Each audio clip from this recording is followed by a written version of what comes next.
are the best and brightest, most talented people, the people who are willing to take risks, the willing to invest in the country, create jobs, like, are those the people who are leaving? A lot of the case, those are the That's people exactly who's leaving. More people can leave.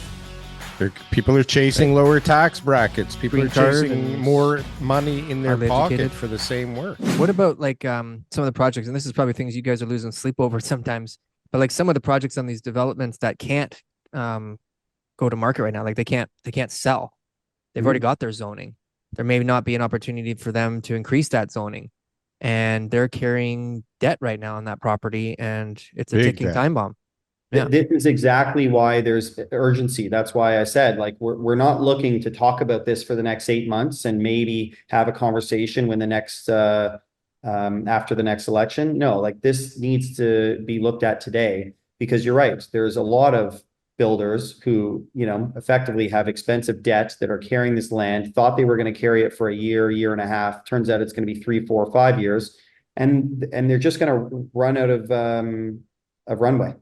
And they're not going to be able to move these projects forward. It's going to set those builders back substantially. Your capacity to build moving forward is going to be set back substantially. And it's going to mean, when we're back to boomtown and interest rates are a bit better and, there's a further correction or whatever, and things go, you're going to have way less people in the industry trying to build the housing, which means you're not going to hit your housing targets anyway. So if people are serious about the housing targets, if the provincial government, the federal government, and municipal governments are actually serious and they're not just paying lip service to people, then they're going to step up to the table and do the right thing.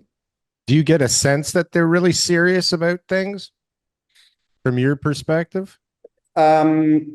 I get a sense that some are more serious than others. I get a sense that there's a lot of complicated politics involved in the home building industry, and that there's some navigation of that I appreciate can be complicated. But sometimes I think, if you're an elected official, at the end of the day, you're a public servant, and your job is to try and do the right thing for the most number of people.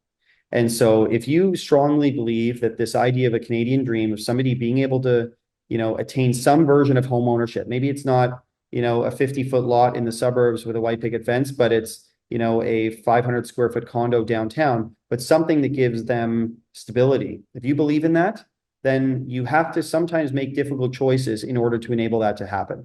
And, we do need to look at what the negative consequences are if we don't, act on some of this stuff. So, for example, and this is just anecdotally, but, I've got a number of friends who have left Toronto.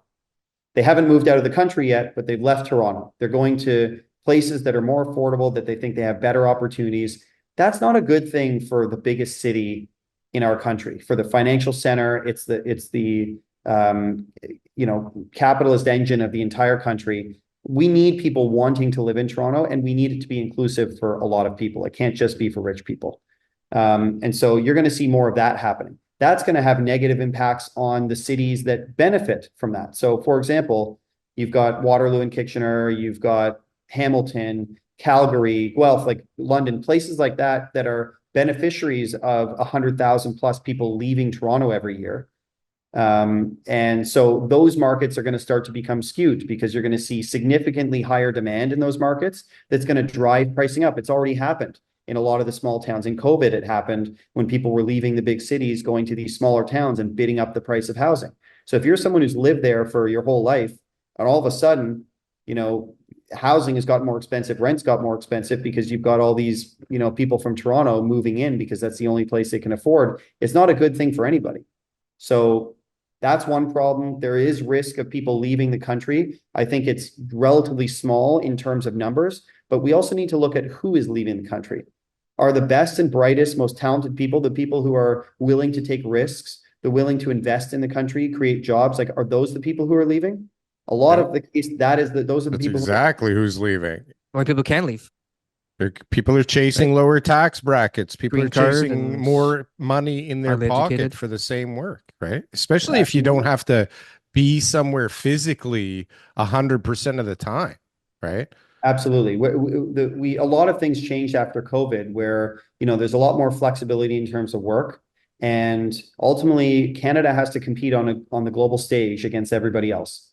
And so over time, if enough people see less opportunity in Canada and less of a future here, it will start to happen in greater and greater numbers. People who are the kind of people you want to keep here will start to leave to other places. So, between that, losing jobs, which is already happening right now in significant numbers, if it wasn't for the government adding new jobs to an already bloated system, we would have significant job losses. So I think this is like housing really is like the root cause. It's the root problem of a lot of the issues we have in our country. Making housing affordable, it should be an important issue for everybody. And so we're trying to do our part, and we came up with, I think, a novel idea.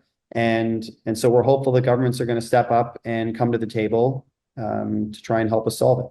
And with unemployment, like if we do figure out the housing and the construction stuff, which is great, right after we figure that out, there's going to be all these job losses from automation and all the other industries, and driving and deliveries and warehousing, manufacturing, all this stuff. We'll have to deal with that after, if we do figure out the construction labor, because now, like, when people are laying people off and they find jobs elsewhere or no jobs at all, it's not so easy to just ramp things up when all of a sudden the industry decides it wants to get going again, right? Like it was hard enough to get it up to this point, right? Like there's barely enough skilled labor to go around for what's going on right now. Actually, there isn't enough skilled labor for what's going on right now. So I mean, the whole thing is all just kind of like a airy-fairy, pie in the sky ideal, right? That maybe one day we'll get to. And I'm not trying to be negative. I'm just trying to be realistic. Like, there's so many forces at bay that are holding down what could be or what should be for all kinds of ridiculous reasons that, I think it's just a ways away. Like, comment, and subscribe if you got anything from one of these clips. And if you want to see some more, press something on the screen here. Boom. That was good. That was good. I like that. That was good.